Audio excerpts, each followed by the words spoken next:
Obrigado, doutora Thaís. Gente, bom dia.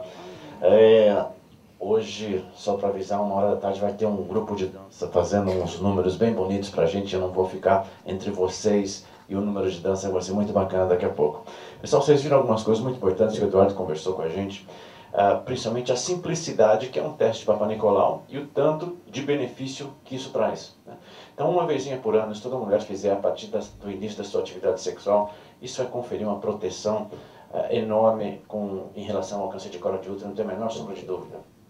Uma das coisas que a gente sempre comenta com relação a HPV e câncer de colo é que nós temos aí na população, hoje aqui em São Paulo, 25 a 30% dos adultos sexualmente ativos têm HPV.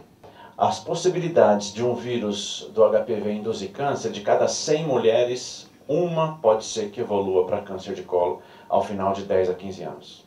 100 mulheres com HPV, uma pode evoluir. O problema é que é muita a frequência do HPV. Você imaginar 25, 30% da população de São Paulo, isso é uma quantidade realmente muito grande, né?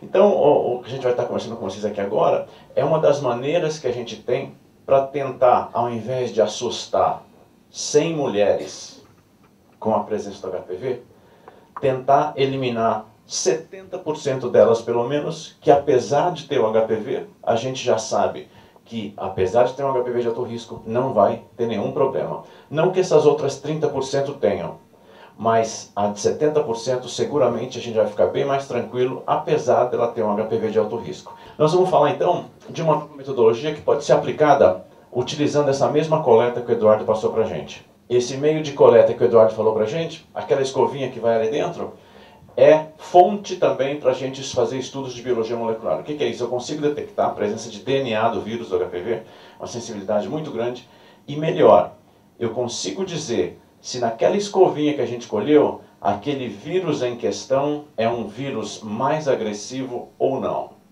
Essa é uma das grandes coisas que a gente consegue hoje com relação a esse novo teste. Então, pessoal, essa nova tecnologia, na realidade, detecta a presença de duas proteínazinhas chamadas E6 e E7.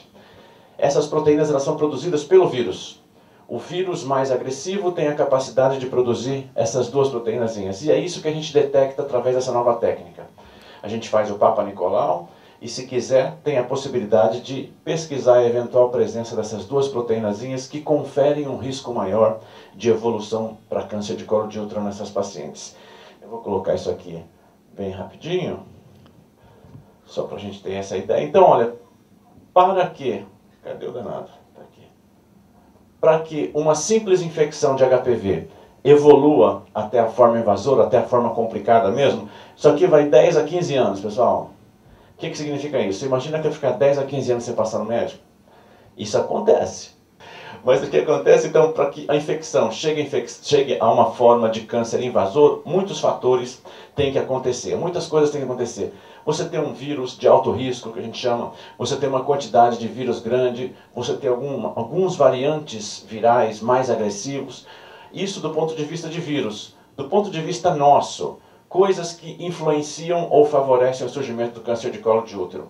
Um número muito grande de parceiros sexuais, o início precoce da atividade sexual. Uma outra coisa muito importante, às vezes a mulher nem teve início precoce, nem tem muitos parceiros, mas o marido tem ou teve.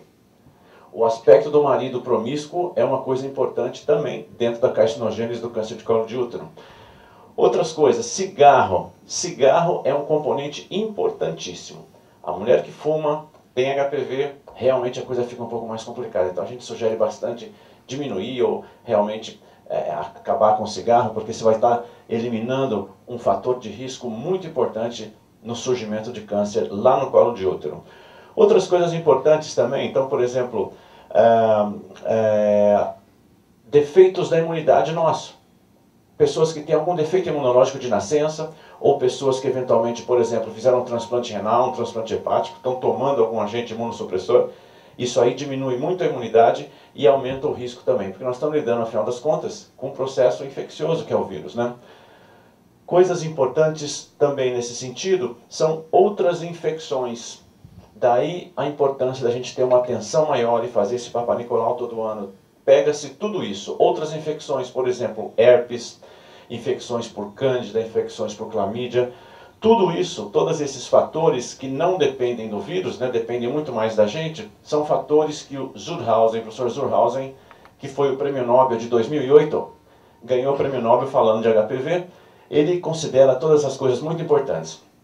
Muito bom, quando essas duas coisas estão juntas, esse vírus, pessoal, adquire uma capacidade de produzir duas proteínazinhas, aquelas que eu falei para vocês. Quando tudo isso se junta, né, esse vírus adquire a possibilidade de produzir, a habilidade de produzir essas duas proteínazinhas, E6 e E7, que favorecem, facilitam muito a passagem de uma simples infecção para a forma invasora. Essas proteínazinhas chamadas E6 e E7, na realidade, esse é um slide muito técnico, mas ele serve para mostrar uma coisa para a gente. Quando o E6 e E7 do HPV começa a ser produzido numa quantidade muito grande, eles fazem o seguinte, essas duas proteínas. Aqui a proteína E6, ela se junta, pessoal, com uma outra proteínazinha nossa chamada P53. Essa P53 somos nós que produzimos. A célula do colinho do útero é que produz a P53. Ela está ali atuando como um importante mecanismo de defesa contra o surgimento de câncer. A gente pode entender a P53 de uma forma muito clara pelo nome dela, é chamada de guardiã do genoma. Por que isso? Qualquer mutação que eventualmente tente se instalar naquela célula é combatida pela P53. A P53 tem uma capacidade muito grande de reconhecer quando uma mutação se instalou.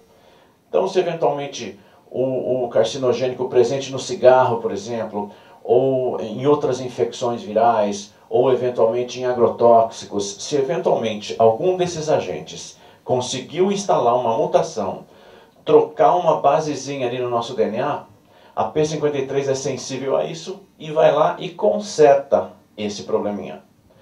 Quando ela não consegue consertar, ela simplesmente mata a célula. Ou seja, ou vai ou racha. Isso é que confere aquilo que a gente chama de estabilidade no nosso genoma. Nosso genoma tende a ser bem estável. Qualquer mutação que queira se instalar, eu tenho a P53 que vai defender a gente. Daí o nome guardião do genoma.